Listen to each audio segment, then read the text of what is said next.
चलिए बुलेटिन में आगे बढ़ते हुए आपको बड़ी खबर बता दें। देश के 14 राज्यों में ओमिक्रॉन जो है वो फैल चुका है।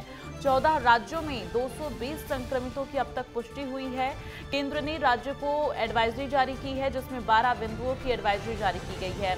ओमिक्रॉन डेल्टा से 3 गुना ज्यादा संक्रामक है, ये केंद्र की तरफ से कहा गया है। राज्यों को वॉर रूम एक्टिव करने की सलाह दी गई है केंद्र की तरफ से। देश में ओमिक्रॉन के मामले तेजी से लगातार बढ़ रहे हैं। अब तक देश में 14 राज्यों में 220 केस सामने आ चुके हैं। ओमिक्रॉन के बढ़ते हुए मामलों को देखते हुए केंद्र सरकार ने राज्यों और केंद्र शासित प्रदेशों को पत्र लिखकर संक्रमण को रोकने के लिए कड़े कदम उठाने के निर्देश दिए। साथ ही पत्र में केंद्र ने ओमिक्रॉन को डेल्टा से 3 गुना ज्यादा संक्रामक बताया है और वॉर रूम एक्टिव करने की सलाह इसके साथ दी गई है। साथ ही कोरोना से जुड़े हर अपडेट पर नजर रखते हुए स्थानीय और जिला स्तर पर कड़े और त्वरित कदम उठाने के भी निर्देश दिए गए हैं। और साथ ही अब आपको ये बताते चल रहे हैं कि राज्यों को क्या क्या एडवाइजरी जारी की गई है, जो कि हम आपको लगातार ग्राफिक्स के जरिए बता रहे हैं। टेस्टिंग और निगरानी बढ़ाएं, रात में कर्फ्यू, बड़ी सभाओं पर रोक लगाई जाए और शादियों और अंतिम संस्कारों में लोगों की संख्या को सीमित किया जाए।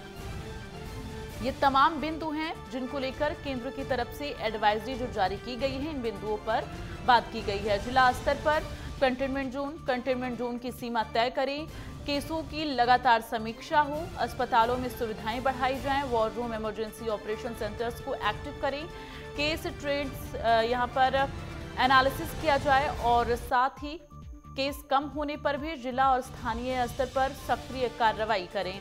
फील्ड अधिकारी के साथ नियमित समीक्षा बैठक करें। कोरोना के नए cluster, containment zone, buffer zone बनाएं और कंटेनमेंट जोन में ही संक्रमण को रोकने के लिए कड़े कदम उठाए जाएं। सभी क्लस्टर में सैंपल को जीनोम सीक्वेंसिंग के लिए भेजा जाए। ओमिक्रॉन वेरिएंट डेल्टा से 3 गुना अधिक संक्रामक है और भारत के कई हिस्सों में डेल्टा के भी केस सामने आ रहे हैं।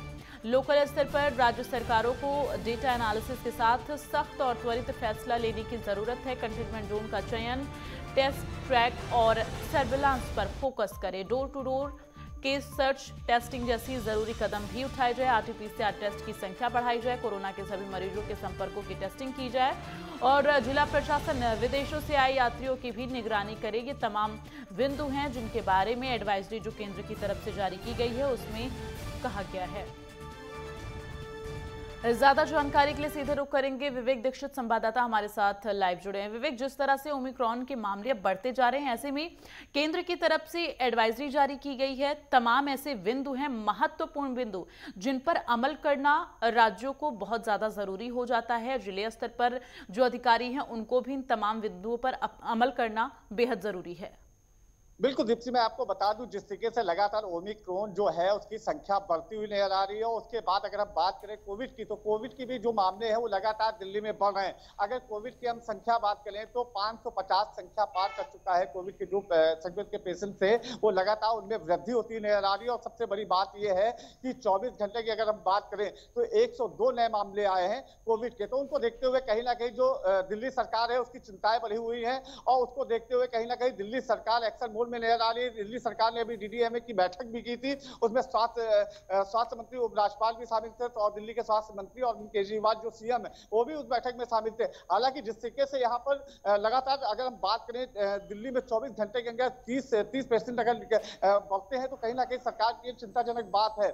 और 24 से अब 30 से पहले 24 आती है, फिर 30 आती है, अब सीधे 54 लोगों की संख्या हो गई है। तो कहीं ना कहीं अगर हम महाराष्ट्र की बात करें तो महाराष्ट्र पहले नंबर पे था ओमिक्रॉन में, लेकिन अब दिल्ली दूसरे नंबर पे था, लेकिन अब दोनों ही स्थान बराबर हो गए। तो उसको देखते हुए कहीं ना कहीं दिल्ली सरकार एक्शन मोड में नजर आ रही है और दिल्ली सरकार ने अब फैसला किया है कि कोविड को देखते हुए दीप्ति निजी कंपनियों को सौंपा जाए, क्योंकि जिस तरीके से पिछली बार जो गलतियां हुई थी कहीं इस बार वो गलतियां न हो पाए। तो उसको देखते हुए कहीं ना कहीं दिल्ली सरकार एक्शन मोड में नजर आ रही है।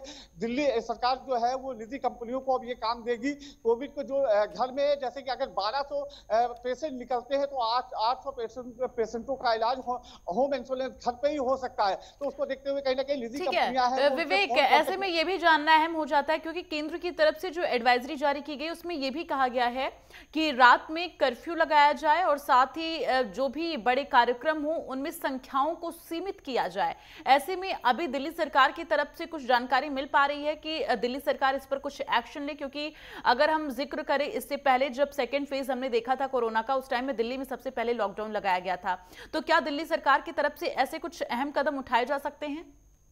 बिल्कुल, मैं आपको बता दूं, जो केंद्रीय स्वास्थ्य सचिव हैं उन्होंने पत्र लिखा है, सभी राज्यों को पत्र लिखा है कि जो जो सरकारें हैं राज्यों में, तो वहां पर कड़ाई से कोविड का पालन करवाए, सख्ती से वहां पर पालन करवाया जाए। उसको देखते हुए कहीं ना कहीं दिल्ली सरकार की भी एक्शन मोड में नजर आई। साफ तौर पर कह दिया गया है जो अगर मैरिज होती है तो मैरिज में भी संख्या कम होगी उसमें, क्योंकि अगर किसी की मृत्यु हो जाती है तो शमशान घाटों पर भी जो भीड़ देखी जा रही थी तो उसमें भी कम करने को कहा है। और सबसे बड़ी बात यह है कि लगातार जिस तरीके से ओमिक्रॉन बढ़ते हुए जो संक्रमित लोग मिल रहे थे, जो वृद्धि हुई, तो उसको देखते हुए कहीं ना कहीं सरकार एक्शन मोड में नजर आ रही है। अगर हम हॉस्पिटलों की बात करें दीप्ति, तो सभी हॉस्पिटलों में बेड भी बढ़ा दिए गए हैं, ऑक्सीजन की भारी मात्रा में यहाँ पर स्टॉक कर दिया गया है, भारी मात्रा में दवाइयों का भी स्टॉक कर दिया गया है। ठीक है, चलिए अपनी नजर बनाकर रखिएगा विवेक, तमाम अपडेट आपसे लेते रहेंगे। फिलहाल के लिए धन्यवाद। तो लगातार ओमिक्रॉन का खतरा अब जो है वो बढ़ता जा रहा है। ऐसे में केंद्र की तरफ से एडवाइजरी जारी की गई है, चिंता व्यक्त की गई है, साथ ही कई अहम सुझाव भी राज्य को दिए गए हैं। अब देखना यह है कि राज्य सरकार किस तरह से आगे कदम उठाती है ताकि ओमिक्रॉन का खतरा ज्यादा ना बढ़ सके।